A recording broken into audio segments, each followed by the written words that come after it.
Make sure you repack the bag.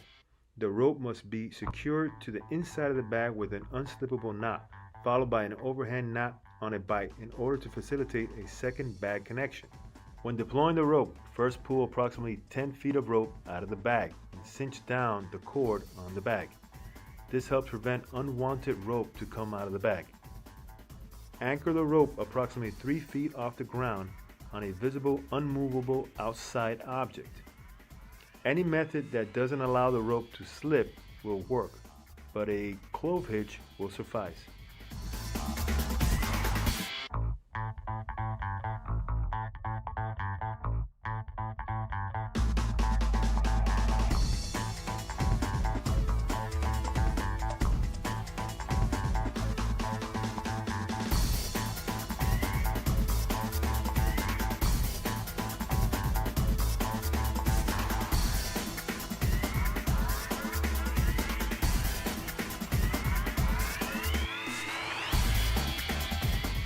Always keep tension on the rope and keep it off the ground.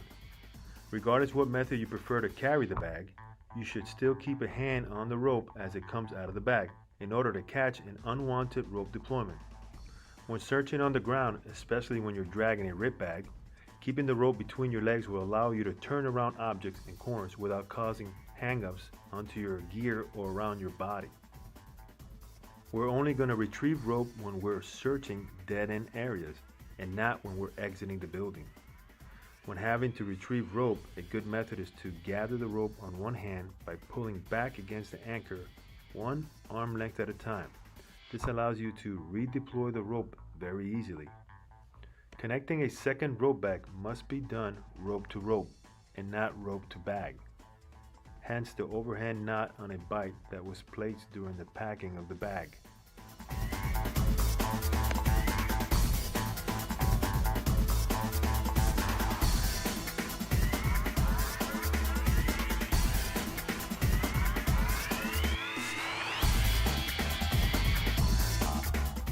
When reaching your endpoint or when changing directions, an inside anchor should be performed.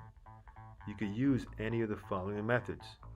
You can wrap the object, use a girth hitch, or with your tool puncture the drywall and anchor your carabiner into the drywall.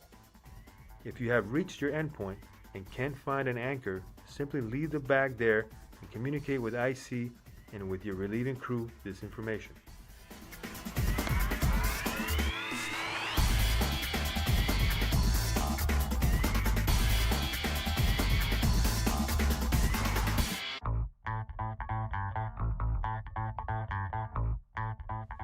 In situations where you might have to leave the victim, you can use the victim as an anchor if need be.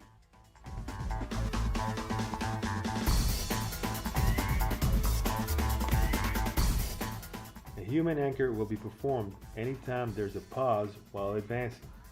Turn toward your anchor point and pull the rope taut and off the ground, allowing your crew to cross paths with the rope when needed. Repacking the bag should be done by placing small loops or small figure eights one section at a time. Never coil the rope onto your hand and stuff it into the bag. This will cause the rope to tangle up, not allowing it to be deployed out of the bag.